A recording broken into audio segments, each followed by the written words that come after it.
Mas vamos falar agora a respeito de um projeto que foi aprovado na Assembleia Legislativa na semana passada e que deu muito o que falar. Nós ouvimos alguns deputados, alguns parlamentares. O deputado Lúdio Cabral criticou muito a mensagem 50, né, da Assembleia Legislativa. Depois também nós ouvimos um contraponto, não é, o deputado Wilson Santos, que faz parte da base do governo Mauro Mendes, porque é o seguinte: de acordo com um projeto que regula aí os valores recebidos por servidores efetivos, quando estes ocupam um cargo comissionado, esses cargos deverão ficar agora mais atrativos para esses funcionários efetivos, não sendo necessário, em algumas situações, a contratação de pessoas da iniciativa privada para exercer aí a função comissionada. O valor do DGA não foi alterado pelo projeto, ou seja, continua sem nenhuma alteração. Para saber um pouquinho, entender, porque alguns parlamentares, né, em especial os de oposição, disseram que vai aumentar e muito, sim, que não era o momento do governo mandar uma mensagem como essa, que estaria aumentando o salário do alto escalão, enquanto servidor público aí sem RGA. Vamos saber exatamente o que é essa mensagem, não é? A gente conversa agora por telefone com o secretário de Planejamento e Gestão do Estado, Basílio Bezerra. Bom dia, secretário, tudo bem? Bom dia, Ariana ou Camila? Somos duas. São duas. Bom dia, as duas. Bom dia, Camila. Bom dia a todos os ouvintes da Rádio Capital. É um prazer poder estar aqui e esclarecer esse assunto, que ele só é polêmico porque ele foi mal interpretado pelas pessoas ou pelos deputados. Mas vamos esclarecer ele agora aqui. Pois é, o Wilson Santos usou exatamente esse termo aí que o senhor está dizendo, né? Na verdade, ele foi um pouco mais crítico, diz que alguns deputados têm preguiça de ler, acabaram não lendo e é bem simples. Então, explica pra gente, secretário, porque a crítica foi dura, não é? Foi pesada para o governo do estado, não é? Sendo aí acusado de beneficiar apenas alguns servidores, não é? Os servidores considerados de alto escalão, em detrimento de outros, não é? Incluindo aí a questão da RGA. O que de fato traz essa mensagem 50 do governo do estado? Na verdade, primeiramente, é importante lembrar aqui e ressaltar que a tônica desse governo é ser austero em relação aos gastos públicos. Prova disso foi que em 2019, no começo do ano, fizemos uma reforma administrativa que está gerando aos cofres públicos, em média, 150 milhões de economia por ano.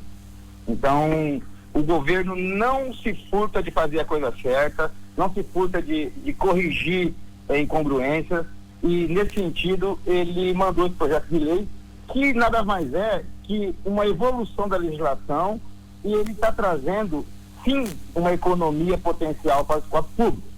Economia por quê?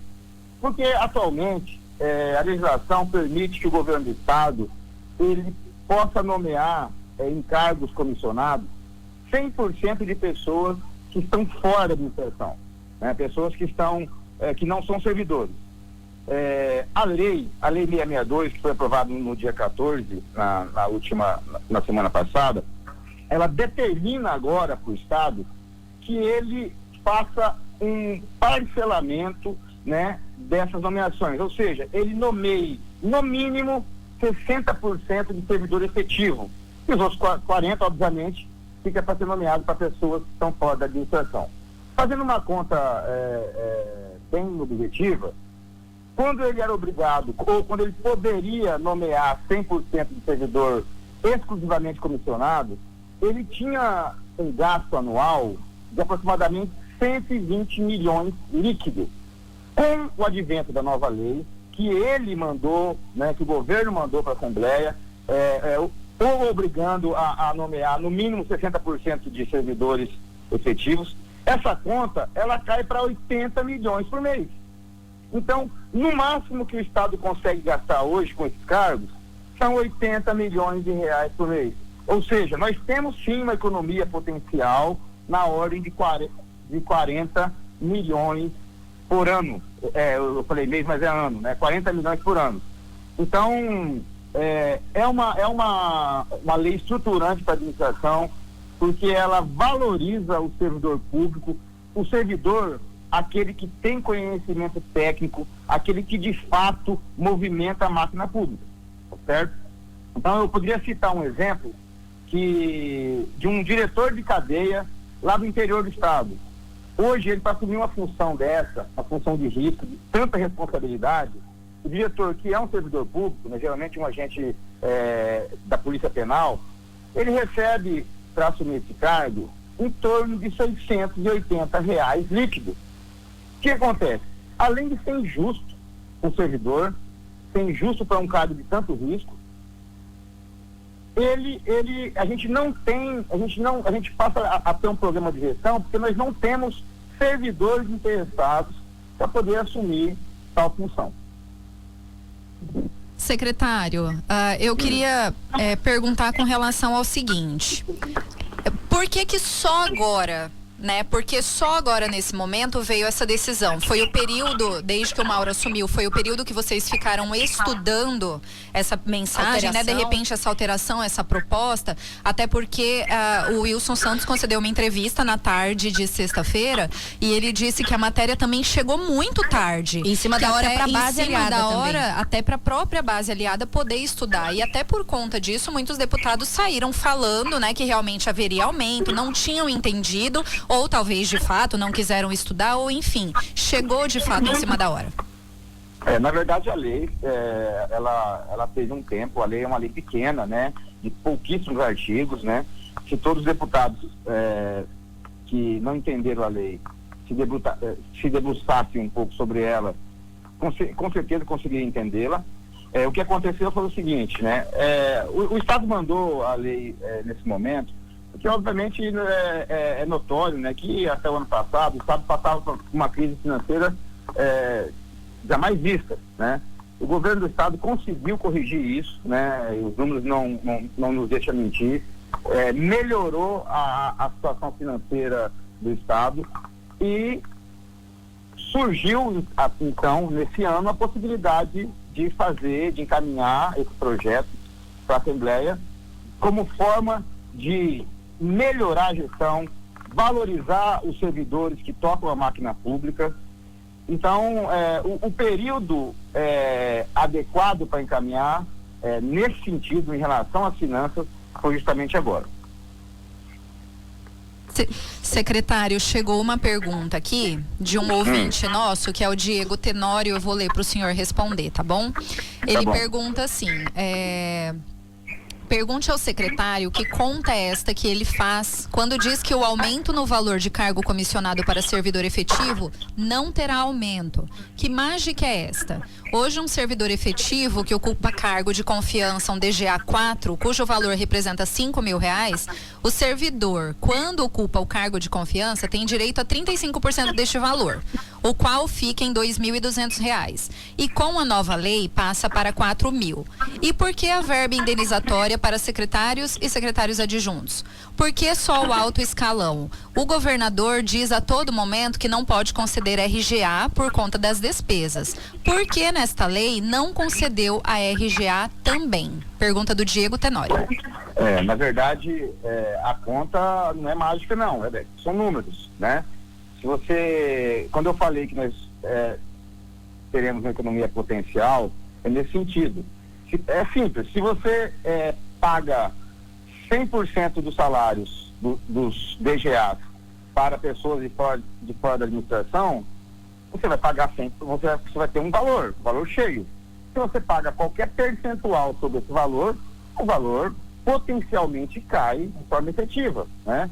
Então, a conta não é mágica, não, é uma conta real. O que acontece foi que o governo do Estado, por meio dessa lei, estabeleceu que somente 40% desses cargos serão ocupados por pessoas de fora da administração, ou seja, somente 40% desses cargos serão pagos de forma integral, tá certo?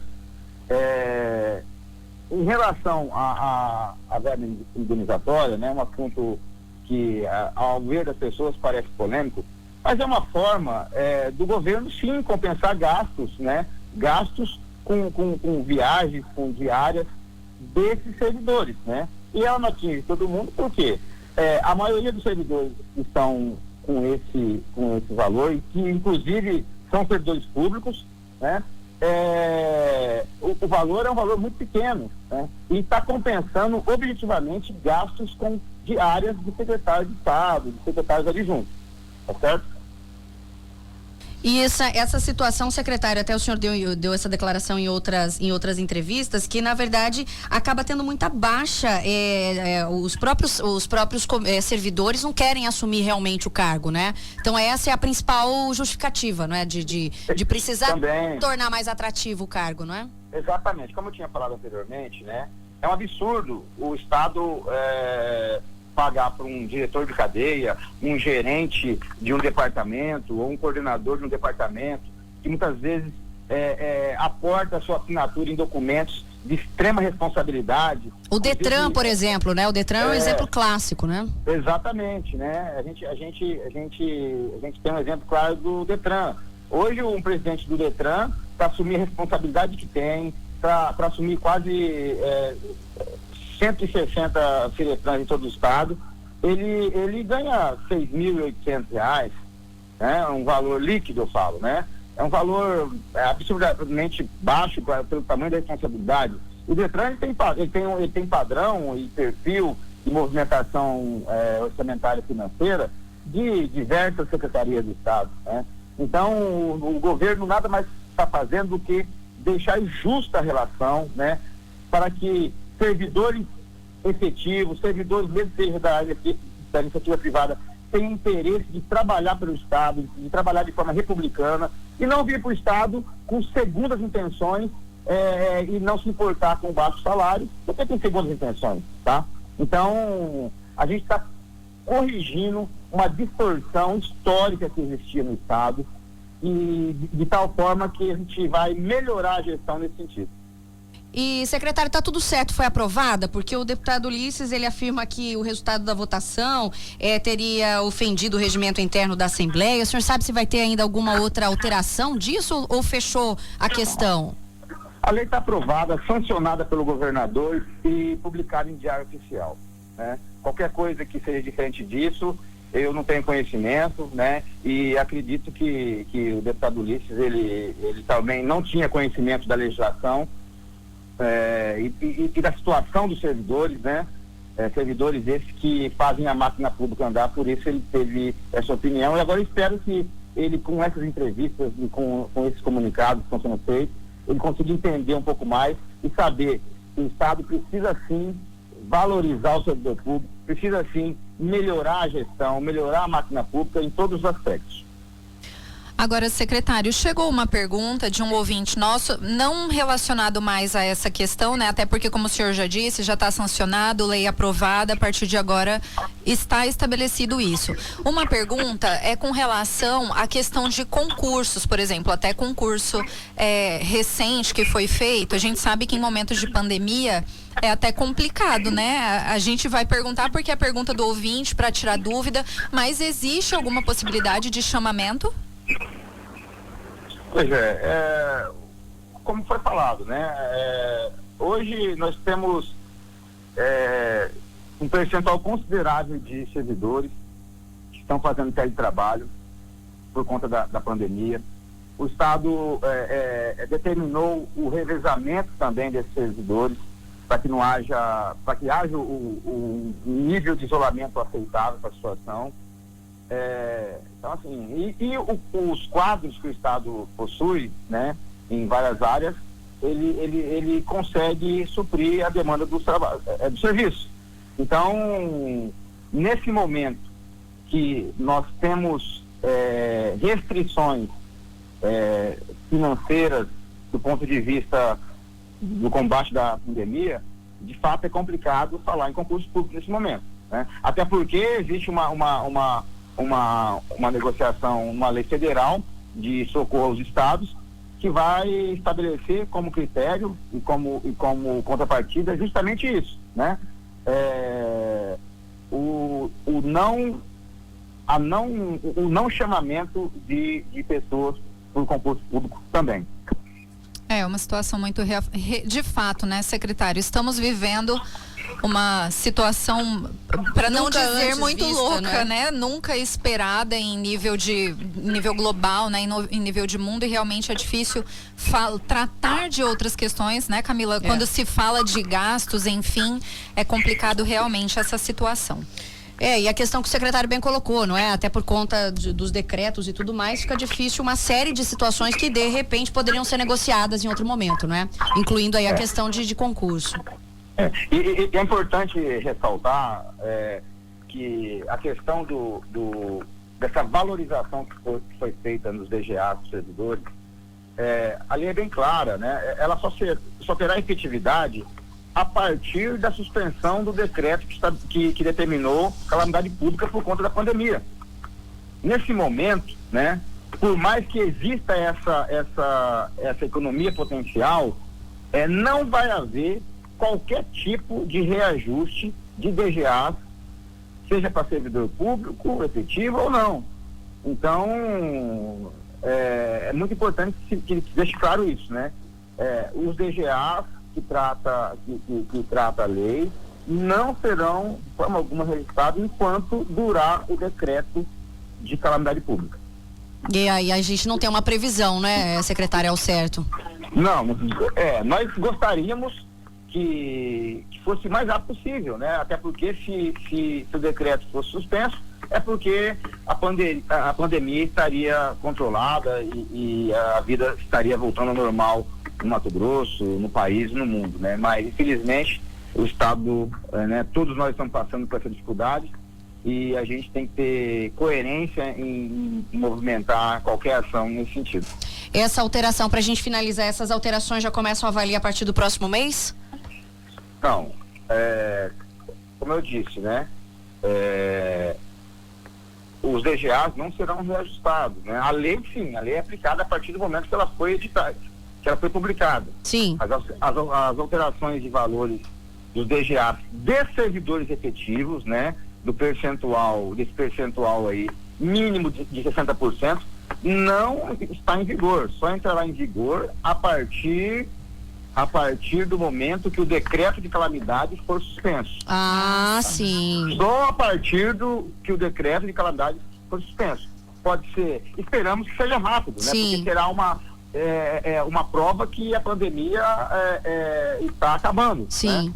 Mas enquanto perdurar a pandemia e o decreto que estabeleceu a calamidade pública, não terá aumento para essa fração de servidores efetivos que consta na lei. E, secretário, isso se aplica a qualquer tipo de alteração que venha a ter nos próximos dias ou meses, enfim, enquanto durar esse decreto, qualquer tipo de alteração referente a leis. Até a gente viu, a Assembleia acabou aprovando também aumento, a criação de novos cargos para o Tribunal de Justiça, por exemplo. Tudo isso também, a criação dos 90 novos cargos, só depois que passar o decreto? Funciona da mesma forma? Não. O decreto é do Poder Executivo. Sim. Né? Existe uma divisão clara entre poderes. Cada poder estabelece as suas regras, né? Os seus regulamentos. O decreto se aplica ao Poder Executivo Estadual, somente ao Poder Executivo Estadual. Né? Então a gente não vai entrar no mérito e não podemos, né, por claro, lei, legislar sobre outros poderes. Tá certo? É só pra gente poder, para deixar claro mesmo, entender, mas com relação ao governo do estado, então nada pode acontecer mesmo durante esse momento, né? De estado de calamidade. Nada pode acontecer em relação aos percentuais de DGA para servidores efetivos, né? Tá bem claro lá. Sim, tem uma situação bem clara em relação a isso. Certo? O artigo da lei, ele trata objetivamente dessa situação, ou seja, esses 60% de servidores efetivos que a partir de agora ocuparão os cargos públicos minimamente nesse percentual. Certo. Mais alguma coisa, secretário, que o senhor queira esclarecer ou acrescentar aqui para a gente encerrar a entrevista? Não, eu espero que a gente tenha conseguido esclarecer as dúvidas, né? Deixar claro para os ouvintes que o governo do estado ele age com austeridade em relação ao gasto público, né?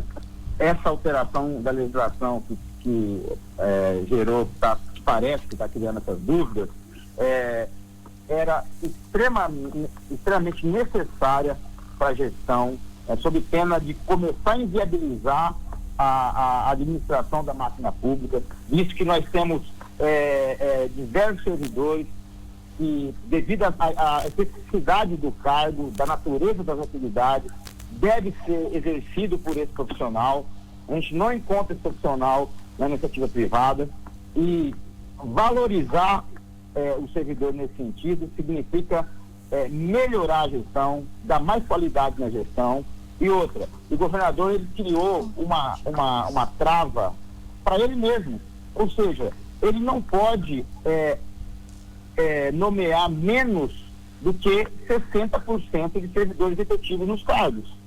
Então, aquilo que eu falei, se antes ele poderia usar 100% dos DGAs, hoje ele só pode usar em percentuais proporcionais 40%.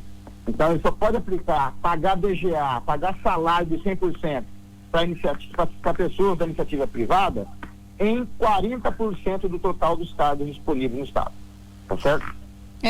Acho que ficou claro, sim, secretário, conseguiu aí esclarecer, porque olha, a polêmica estava grande, hein? Desde a semana passada o embate vinha, eu até comentei isso com o deputado Wilson Santos, né? Foi, na verdade, um desgaste desnecessário, né? Se desde o início tivesse tido essa divulgação, né? Por parte da comunicação do Estado, acho que facilitaria e evitaria o desgaste, né? Que o governo acabou tendo por uma falta de comunicação mesmo. Na verdade, houve comunicação, foi puxado para a Assembleia, né? Mas, infelizmente, muitas vezes as pessoas não querem ouvir, não querem entender, né? Por questões que não me cabe aqui colocar. Mas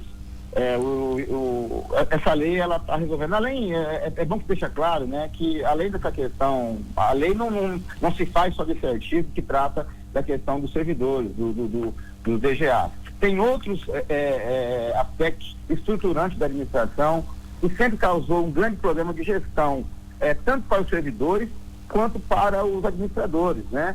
Então, um exemplo, né? É bom que fique claro isso, um exemplo. Até então, o Estado não poderia fazer a cessão de um servidor que está em estágio probatório, né? Que está naquele período ainda de 3 anos de adaptação do trabalho. Então, se eu tinha um especialista aqui na minha secretaria, um engenheiro eletricista, por exemplo, de alta capacidade, e ele estava no estágio probatório, eu não poderia ceder ele para a Cintra, para fazer um trabalho importante para a administração na Cintra, por exemplo. Então, a lei veio corrigir essa falha, né? Entre outras que constam no corpo da lei, nesse sentido. Então, a administração pública, ela tem que olhar com os olhos de gestão para que melhore essa atividade, para que dê condições do gestor e dos servidores prestar um bom serviço para a população. E a tônica do governo é justamente essa, né? A gente prestar um serviço com celeridade, com rapidez e com qualidade para o cidadão mato-grossense. Tá certo, é isso então, secretário. Obrigada, viu, pela sua participação. Estou à disposição, né? Quando for preciso, estamos à disposição para tirar outras dúvidas. Bom dia a todos vocês, bom dia aos ouvintes. E qualquer coisa, estamos aqui. Obrigada, a gente agradece. Nós conversamos agora com o secretário de Planejamento e Gestão do Estado, Basílio Bezerra, dentre outros assuntos, esclareceu aqui a polêmica questão sobre a mensagem 50, não é, do aumento na gratificação concedida a servidores efetivos que ocupam cargos em comissão e funções de confiança.